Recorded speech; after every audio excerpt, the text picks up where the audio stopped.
just with Cale Yarborough. Several successful years with Darrell Waltrip, Terry Labonte, Jeff Bodine. Unfortunately, things fell apart when he had Brett Bodine, especially the big thing was the legal manifold they found at Daytona, which cost him $40,000. Eventually, at the end of the year, he sold all the assets to Brett and Diane Bodine. Never got into it. Was still around here and there, just around the circuit, but not as an owner. Eventually inducted into the NASCAR Hall of Fame, but kind of played a quiet role in things since then. And in fact, until you mentioned it yourself, I didn't even realize that he had passed away until you had made that mention to me this morning. Yeah, certainly one of the greatest legends of NASCAR. You talked about the moonshine, and the history of NASCAR goes back to that down in the South, and that's how NASCAR, believe it or not, that's where their roots are at, is bootlegged whiskey, if you will, and so the race, it all kind of started really ironically. NASCAR kind of started running from the cops. In fact, I have a little clip on this. This is the late Tim Flock talking about that. Ready to take on all comers. The only way to settle such disputes was to go head-to-head. They had a bulldozer that they cut up for about a half a mile track down about 18 miles down in Jonesboro, Georgia, outside Atlanta. And no fences. And these guys the bootleggers that owned these were kingpins that owned the cars. They was always gambling about who had the fastest car. And on Saturdays, they would tell these cars would show up, and finally people started showing up with no fences, and they actually taxed the helmets around the fences, 50 cents a dollar, and that's the kind of money they were getting. But that was the very first start of racing those bootleg cars on just what a bulldozer had laid out on a half-mile track outside Atlanta. So, that's what actually got it going. And, certainly, in those years, it was still in its formative years. I mean, Bill France had not necessarily, or Bill France Sr., not as opposed to Bill France Jr., had not really taken over as far as forming anything at that period of time. It'd be a few years down the road. I think 47 was the year they created the initial NASCAR at the Streamline Hotel in Daytona, which tragically that building was torn down, I think, within the last couple of years as well on the shoreline of Daytona, sadly. But ultimately, it's a big deal coming from there, and it's amazing to see the growth. Unfortunately, that growth's kind of been stunted a little bit within the last few years or so, but certainly it's made to a place where it's been a peak, and hopefully it'll get back to where it was originally, but, in the 90s, et cetera. But, great story, obviously, with all these legends. Unfortunately, many of the legends, with the exception of maybe Richard Petty, have deceased or passed away. But ultimately, I think, a lot of big stories. If you're willing to do the research and look back into it as to the early days of NASCAR, it's quite of an interesting find and a little bit of a history lesson for you. Yeah, absolutely. It's fun. It's fun to kind of trace the roots of a lot of different series, but I think NASCAR's roots probably has the most interesting dynamic, if you will, as far as the history of it goes. We're talking with Matthew Embury, WSTB up in South Bend, our official IndyCar contributor, talking some IndyCar funny season, some NASCAR Junior Johnson, but also you right there in the Notre Dame flagship. So let's talk a little Notre Dame before we get to the Crossroads Classic.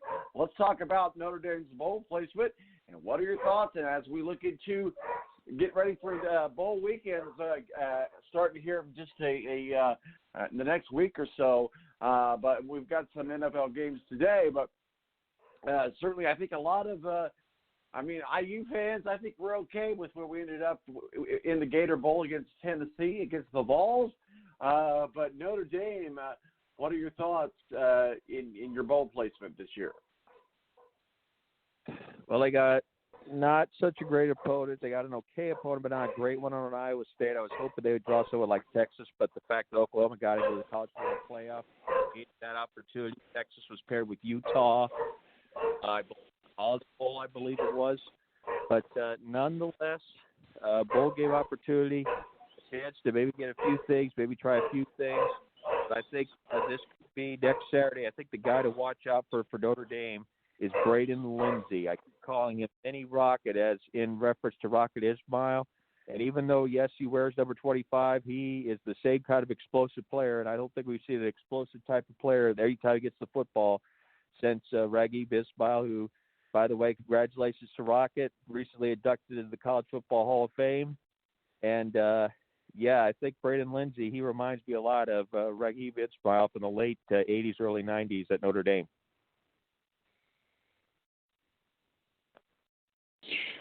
Yeah, absolutely. So let's talk a little bit about Notre Dame taking on IU, the Crossroads Classic. Let's talk about that matchup. It happens today. Big thing in this game is TJ Gibbs going to show that he cares.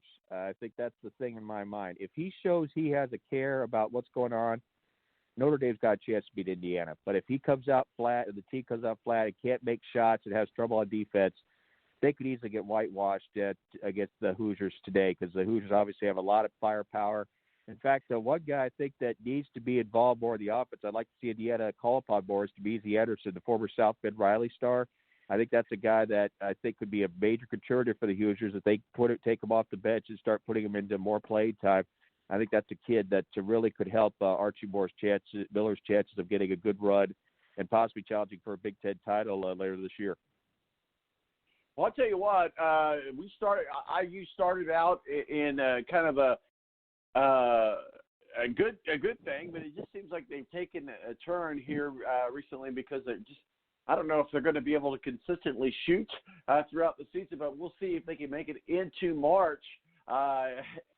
Well, not unscathed, but make it into March and get into the tournaments. As we look at Notre Dame, as we start talking about basketball on a more regular basis, as we are getting ready for March Madness, it seems like just a little bit, 90 days away.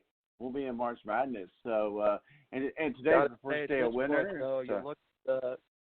You look at the four teams of that Crossroads Classic. I think our colleague from WSTB, JoJo Gentry, could be in the best position right now, because I think of the four teams that are there, I think looking ahead to possibly tournament play and down the road and Big East play, I think Butler may be the best of the four at this point.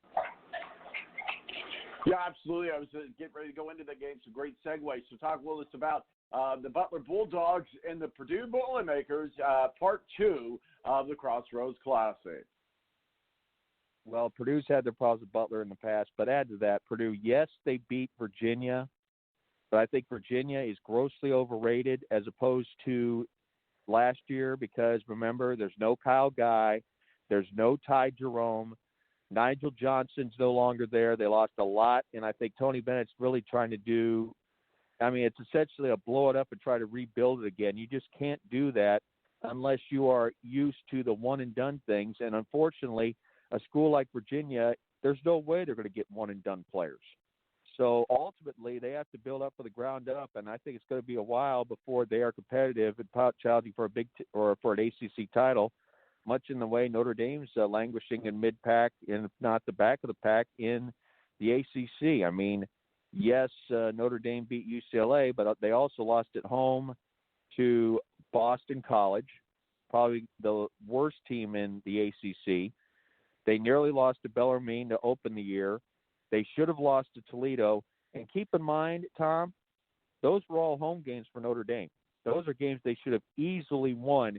If they were going to make an impact in the ACC, those were games that they had to prove they could win. Now, granted, yes, the UCLA game was a good one, but if they do not have, I think, a win or a near loss against Indiana today, I think we're looking at very frustrated fans, and I'm starting to wonder if the boo boards are going to be saying we need to, the calls from Notre Dame Nation are going to be starting, and I'd love to have Rick Riggins tie on this as to whether or not the calls for firing are going to shift from Brian Kelly and they're going to go to Mike Bray. Yeah, absolutely, and Rick has had a lot going on work-wise, so he's not been able to join the last couple of weeks, but yeah, I would love to have his take on that as well. Well, let's go ahead and let's talk as we get ready for our next segment here. We're getting ready to talk about the college football playoffs. Ohio State, obviously, in the mix of that.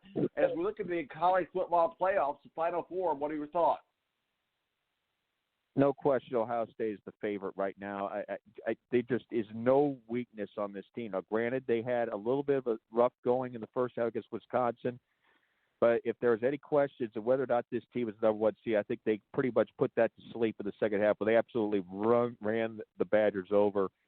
and I just don't see any of the other three opponents really giving them much of a challenge at all. I think Oklahoma, yes, Jalen Hurts is a great player, but beyond Jalen Hurts, what else does Oklahoma have to hang their hat on? I just don't think there's a lot there. I mean, looking ahead to the future, I mean, that's part of the reason why I think Lincoln Riley is continually being tied. And I'd love to hear from your NFL guys next hour as to what they think about Jason Garrett leaving, because I think if Jason Garrett is ousted as the Cowboys head coach, I think this is tailor-made, and they will hire Lincoln Riley as the next Dallas Cowboys head coach if they do indeed.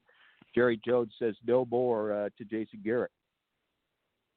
Well, I think that's a foregone conclusion, but maybe not. We've been here, done that before, got the T-shirt, got the hat. But I think we're to a point where Jason Garrett is no longer safe outside of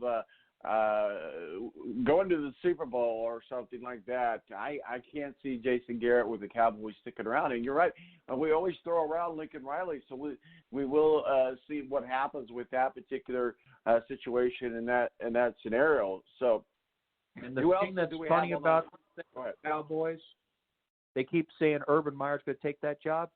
Why would Urban Meyer take a job where he's pretty much going to be under the control of Jerry Jones from pillar to post, much like Jason Garrett is? If Urban Meyer is going to go to an NFL team, he wants to have some say in player decisions and, the management, et cetera. And if he goes to Dallas, he won't get that. So I just don't think that would be a good partnership at all. I think Lincoln Riley is a guy that you can have some leverage over, and I think that would be the one match I think that would work for both sides. And I hate saying that, but unfortunately, until Jerry Jones says enough with being the general manager, but based on his podcast thoughts about hiring a general manager, I don't know if you heard those on Golick and Wingo within the last few weeks. That's probably not going to happen either. So I would say if indeed Jason Garrett is gone, probably the only one that makes sense as far as being able to make it work in Dallas would probably be Lincoln Riley. Well, absolutely. So we'll see how that plays out. But you're right. What would be the purpose of Urban Meyer? Everybody, we did the same thing with John Gruden. Everybody talks about Urban. He'd have no say. That's not Urban Meyer's style. No, you're absolutely right. Urban Meyer needs to have the final say. So as we wrap it up, put a bow on it here. Matthew Embury, WSTB up in South Bend, our official IndyCar contributor. Talking a little IndyCar funny season.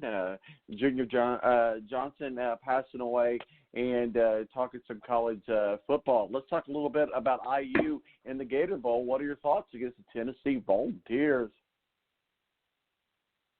I mean, if Indiana is going to end their losing streak in bowl games that dates back to the 1991 Copper Bowl, this is the opportunity. This is a very poor Tennessee team.